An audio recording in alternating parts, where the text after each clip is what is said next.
تمام انبیا و ائمه منتظر ظهور غایب همیشه غایب.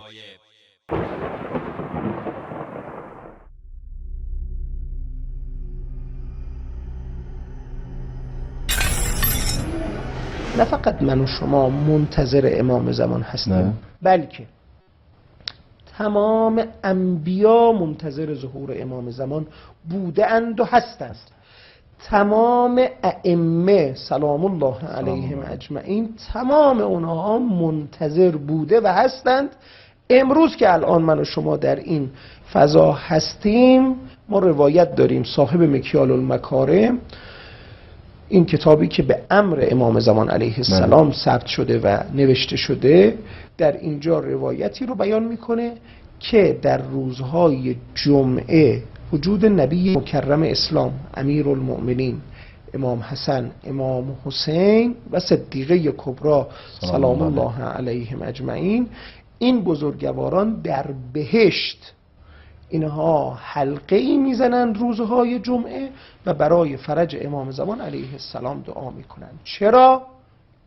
علتش چیه؟ به خاطر اینکه اون نعمتی را که خداوند متعال برای مردم تمام کرد، مردم قدردان اون نعمت نبودن، خداوند متعال دوباره اون نعمت رو گرفته. ما باید دوباره به درگاه خدا ناله بزنیم و از خدا بخواهیم که اون اتمام نعمت را دوباره برای ما محقق نماید. بنا به فرموده قرآن کریم، همه انبیا علیهم السلام منتظر ظهور پیامبر اکرم صلی الله علیه و آله و سلم بودند. وَإِذْ أَخَذَ اللَّهُ مِيثَاقَ النَّبِيِّينَ لَمَا آتَيْتُكُم مِّن كِتَابٍ وَحِكْمَةٍ ثُمَّ جَاءَكُمْ رَسُولٌ مُصَدِّقٌ لِّمَا مَعَكُمْ لَتُؤْمِنُنَّ بِهِ وَلَتَنصُرُنَّهُ قال أأقررتم وأخذتم على ذلكم إصري قالوا أقررنا قال فاشهدوا وأنا معكم من الشاهدين.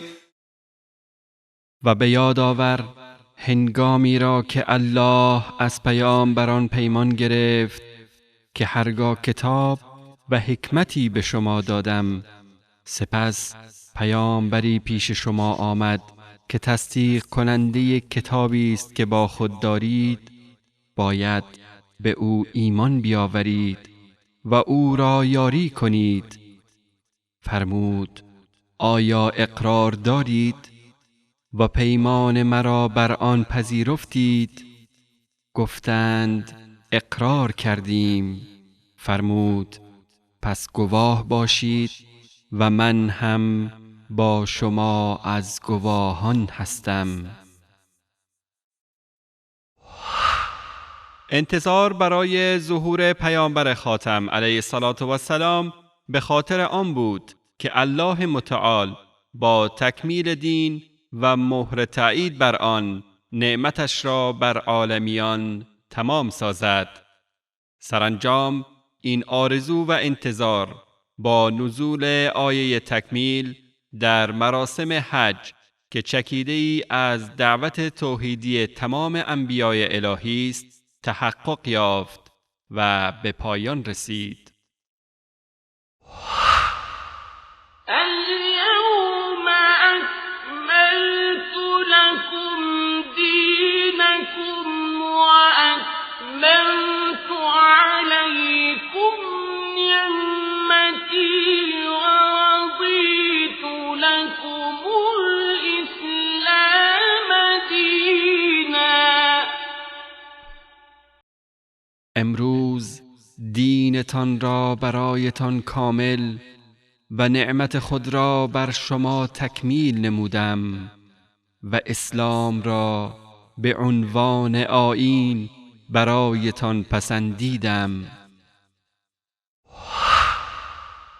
پس از تکمیل نعمت دین و نازل شدن این آیه، وظیفه پیامبر خاتم صلی الله علیه و آله و سلم به اتمام رسید و با پایان حیات مبارک ایشان قافله رسالت و دعوت انبیا به سفر خود پایان داد تا پس از تکمیل قرآن و سنت نبوی دیگر حجتی برای مردم باقی نماند.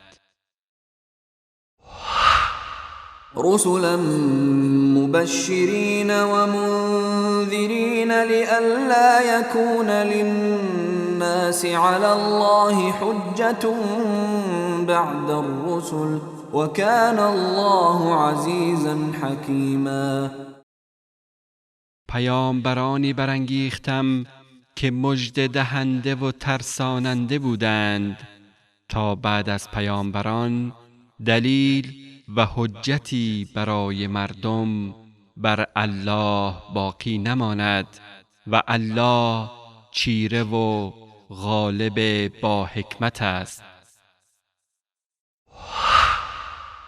بنا به آیات ذکر شده نعمت دین تکمیل شده و به اتمام رسیده است و بعد از پیامبران دیگر هیچ حجتی برای بشر وجود ندارد.